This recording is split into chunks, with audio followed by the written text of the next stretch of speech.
समाज और कानूनी पेशे में समानता प्राप्त करने के लिए सहानुभूति, मानवता और देखभाल की आवश्यकता पर जोर देते हुए भारत के attorney general R Venkat Ramani ने कहा कि आज कानून कई अलग-अलग दिशाओं पर खड़ा है और यह मानव जीवन के हर क्षेत्र में व्याप्त है, जिसके लिए एक अधिक सहभागी दृष्टिकोण की आवश्यकता है।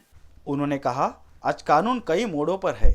यह केवल रियल कॉन्ट्रैक्ट एक्ट या भारतीय दंड संहिता के एविडेंस एक्ट तक सीमित नहीं है।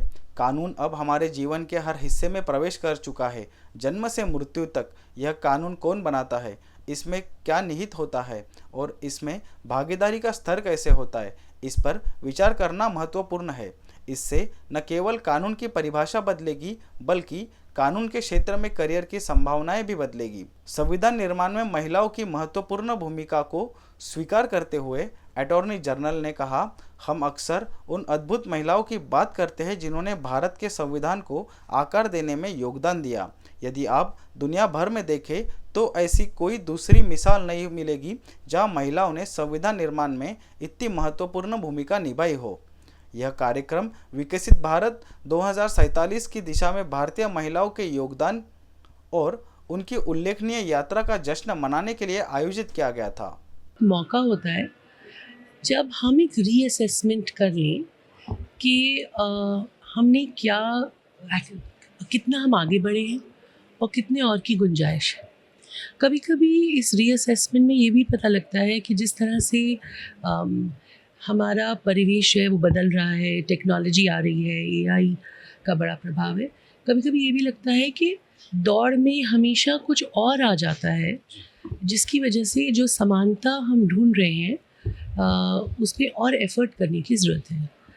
तो मुझे लगता है ये, जैसा मैंने कहा कि एक रीथिंकिंग, मोर ओवर मुझे ये भी लगता है कि कई बार ये जो इवेंट्स होते हैं जिन्हें हम साधारण तौर पर नेटवर्किंग कहा करते हैं, इन इवेंट्स पे ये पता लगता है कि और कौन सी महिलाएं हैं, कौन से ऑर्गेनाइजेशंस हैं जो इस कार्य क्षेत्र में अच्छा काम कर रहे हैं और क्या जो लोग यहाँ मिल रहे हैं वो मिलकर कुछ। ये हर साल मनाया जाता है और 8 मार्च जो कि इंटरनेशनल वुमेंस डे है, उसके एक हफ्ते पहले से वो कार्यक्रम शुरू हो जाता है और काफ़ी दफ़ा एक हफ्ता बाद तक चलता है। जैसे पिछले साल 8 मार्च को शायद होली थी, तो 8 मार्च को कोई कार्यक्रम नहीं हुआ, इसके आगे पीछे बहुत कार्यक्रम हुए।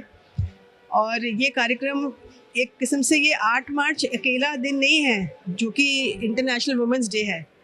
मेरे कहने हम we women we feel that हर दिन साल का वुमेंस डे होता है, बिकॉज़ कोई घर बिना औरत के कंप्लीट नहीं होता है।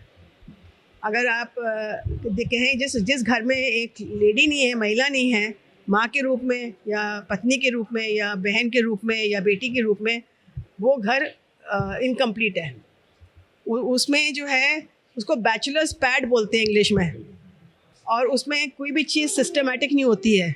बहुत कम ऐसे आपको मिलेंगे हाउस होल्ड जहाँ पर एक पुरुष रह रहा हो और वो सिस्टमेटिकली रह रहा हो। तो एवरी डे हर बेटे के लिए, हर बेटी के लिए, हर माँ के लिए, हर बाप के लिए, हर आदमी के लिए एक घर बिना महिला के इनकम्प्लीट है। और इसीलिए हर दिन साल का महिला दिवस मनाना चाहिए। बस हमने एक दिन उसको सिंबलाइज करा हुआ है। ये प्रोग्राम जो हमने किया बहुत ज़रूरी प्रोग्राम था, और हमारी society of Indian law firms ये हर साल करती है ये program on international women day के ऊपर। ये नहीं कि हम विमेन की वैसे इज़्ज़त नहीं करते या इसकी ज़रूरत क्यों पड़ती है, पर एक लोगों के जो है जो माइंड सेट होता है, उनका दिमाग का थिंकिंग जो चेंज करने के लिए, उनको याद दिलाने के लिए कि जो हमारी औरतें हैं, लेडीज़ हैं, और चाहे वो बिज़नेस में हो, प्रोफेशन में हो, स्पोर्ट्स में हो, किसी भी जहाँ पे हो, उनको सबसे ज़रूरी है रिस्पेक्ट मिलना। रिस्पेक्ट जो देना है, जो स्वामी विवेकानंद ने बोला है कि औरत को प्रोटेक्शन नहीं चाहिए आपसे, औरत को रिस्पेक्ट दो, सम्मान दो, उनको सम्मान मिलना चाहिए।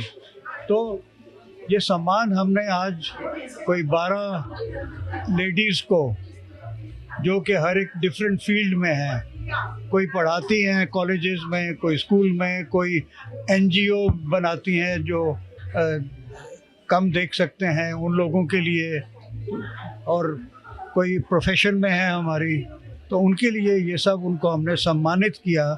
उनको सम्मानित करने से हमको सम्मान मिलता है, हम उनको सम्मानित तो करते हैं। इन BCN न्यूज़ के लिए नई दिल्ली से ब्रजेश कुमार की रिपोर्ट।